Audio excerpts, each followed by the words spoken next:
That building's been open, it'll be 3 years in January. So I've known Abby since she moved in almost 3 years ago. When I first met Abby, she was very distrustful, very fearful, very anxious. Really did not want to spend much time with people at all, including staff. I've been clean for about 6 years and got housed 2 years, almost 3 years ago, like Elizabeth was saying, and it's a good thing. I met Abby about 2 weeks after I started in this job at Colfax and Broadway. She was out there with a group of, or at least one other person. We just started talking, and then I would continue to see her around this downtown area, and we just built a relationship and got to know each other and build trust and rapport with her, and then eventually we were able to make some progress on a lot of the goals that she had. The next time I saw her was at the Network, just right down the street from where I'd eventually live before this was put in here. And she was always very accepting, and so I would always talk to her even if I was pretty out there. I think the most important piece of street outreach, more than connecting people to resources, it's being present with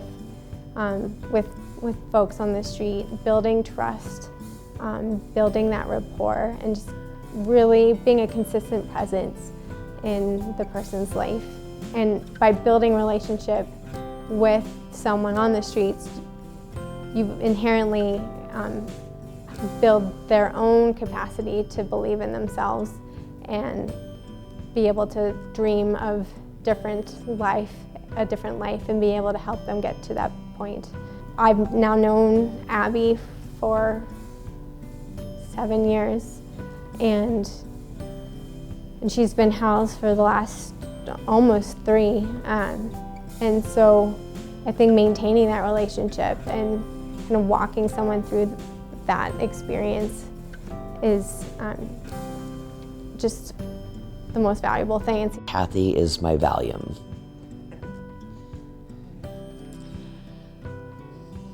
She's able to calm me down when nobody else can.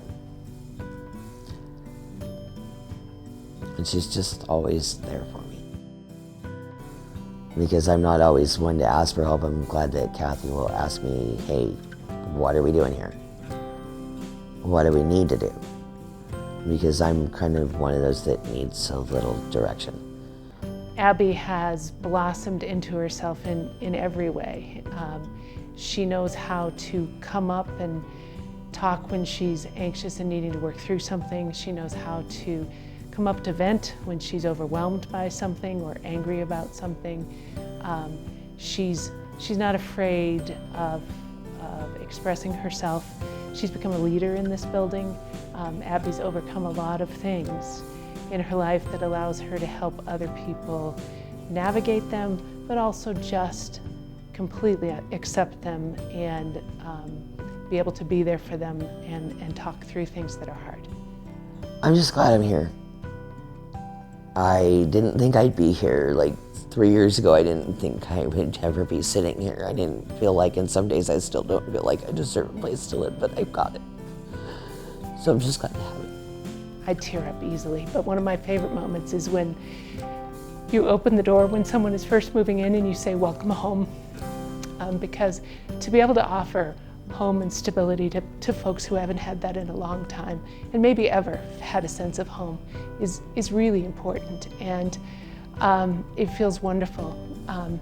I won't say the work's always easy, because people come with a lot of complicated parts of their lives, but housing is the first step in beginning to become stable and work on those other areas in your life. Seeing one person do really well and accomplish what they want for themselves makes the bigger issue of homelessness or the bigger issue of housing instability less intimidating when you see and can share in that experience with someone.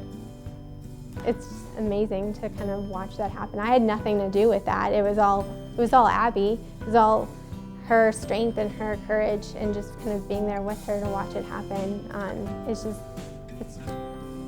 beautiful thing. You know, one of the things that I think St. Francis Center does well is they respect the dignity of people, and I will say that makes a difference always. Certainly something we do here. We see people, we accept them. St. Francis does that. When you do that, people don't have to pretend anymore, and they can begin to move forward. We create so much change here in this building. She's still here in this apartment building and is thriving and is just living a beautiful life, and is definitely grown into a person that I'm really proud of. And this work is special.